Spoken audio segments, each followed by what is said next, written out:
O que mais vale a pena, comprar fundos imobiliários ou imóveis?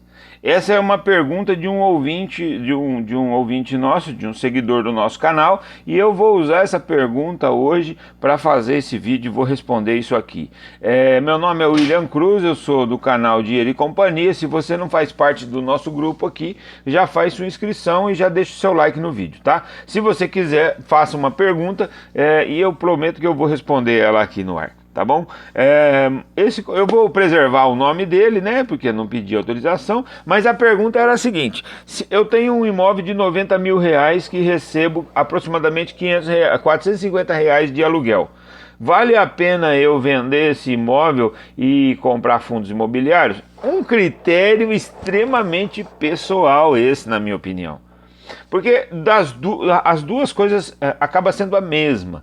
Só tem algumas desvantagens do aluguel. Ele recebendo 450, ele tem que pagar imposto de renda. No caso dele pegar os 90 mil e comprar fundo imobiliário, esse rentabilidade mensal não tem fundo, não tem imposto de renda, correto?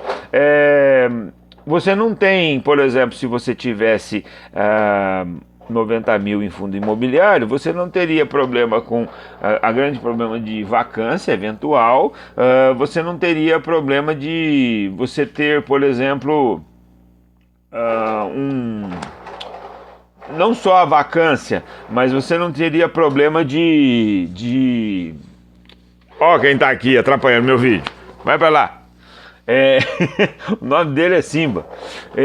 Eu não tenho. Você não teria problema então de vacância, você não teria imposto de renda. Só que, na minha opinião pessoal, isso aqui não é uma recomendação, certo? Eu estou dando a minha opinião pessoal, né? Eu não venderia esse imóvel, por exemplo, para comprar fundo imobiliário. Porém, eu não compraria um imóvel, se eu tivesse 90 mil, eu não compraria um imóvel físico, nesses termos, para ter no meu nome e tal. Eu compraria isso em vários fundos imobiliários, esse valor em vários fundos imobiliários, para ter uma rentabilidade mensal, certo? Essa é a minha ideia, porque eu teria depreciação do imóvel, eu teria reparos no imóvel que eu teria que arcar eventualmente, possíveis períodos de vacância, eu teria vários inconvenientes que eu não teria no fundo imobiliário, sem contar que o retorno financeiro é muito maior, tá?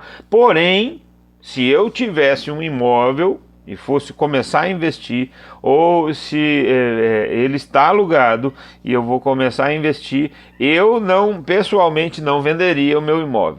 E se eu tivesse dois imóveis, aí eu teria um de segurança, porque imóvel reside. Por que isso? Eu teria um de segurança, o outro eu venderia, bota lá no fundo imobiliário, coloca em ação, coloca em fundo imobiliário, ou seja lá onde for. E apagou o bagulho aqui.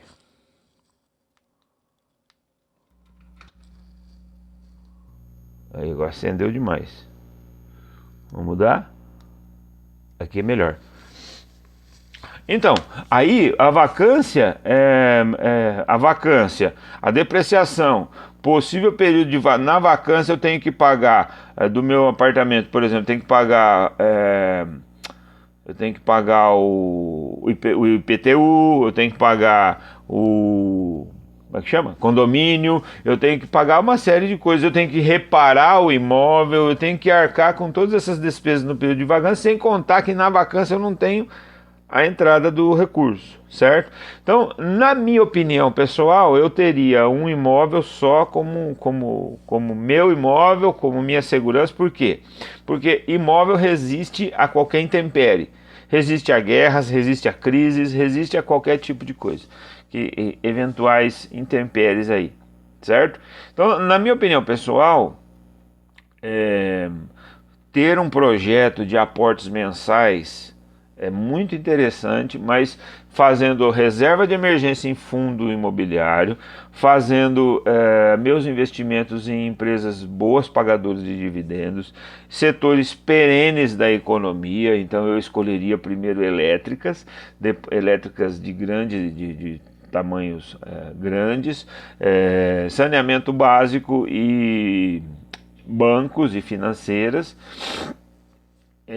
Não investiria, por exemplo, em varejo.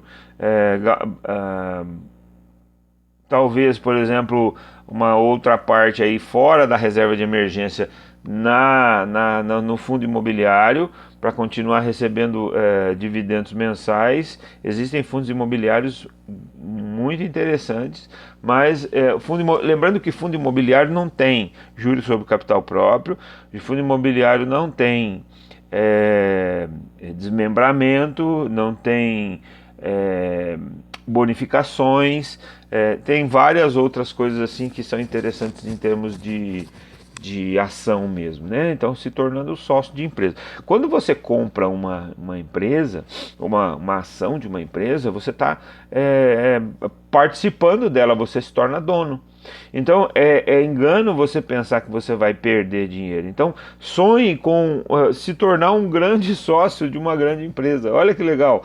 É para sonhar mesmo, porque é a única forma de ser milionário que a gente encontra. É engano. Ao invés de você pegar o seu dinheiro e jogar na Mega Sena lá R$6, 10 reais. Você sabe quanto que custa, por exemplo, uma ação da Sanepar, que é do setor de saneamento básico? Custa coisa de 4 e pouquinho. Dá para você comprar 2 ações. Aí eu costumo fazer o seguinte, eu aprendi isso, eu convido minha esposa, ela está de dieta, né?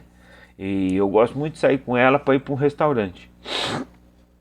Tem um restaurante de comida japonesa aqui em Londrina e eu gosto muito de ir lá para esse restaurante. Só que se a gente sair e vai lá, custa aproximadamente 150 a 200 reais para a gente comer lá, tá? Então aí eu penso o seguinte, assim, puxa vida, pode parecer grosseiro o que eu vou falar, tá? Mas eu vou lá, no outro dia eu levanto, vou ao banheiro, sento e deixo lá todo o resto, né, que sobrou daquele prazer que eu tive ontem à noite. Mas na verdade não é só a alimentação, a comida ou o que eu fiz no vaso. Quando você sai com a esposa, tem toda uma questão social, romantismo, né, e tal, que você não teria em casa, por exemplo. Se você tira a sua esposa de casa, ela tira o foco do serviço, né? A minha esposa, por exemplo, é assim, ela sai do foco do serviço. Então, o fato de eu ir ao restaurante tem o benefício que além da comida, né? Porém, se eu convido ela para sair, eu estava disposto a gastar entre 150 e 200 reais. Ponto. Ok. Então, eu não saí. Ela falou, tá de dieta e tal, não sei o quê. O que eu faço? Eu faço o seguinte, eu pego esse dinheiro e invisto em fundo imobiliário. Certo? Então, até a próxima. Obrigado, hein? Tchau.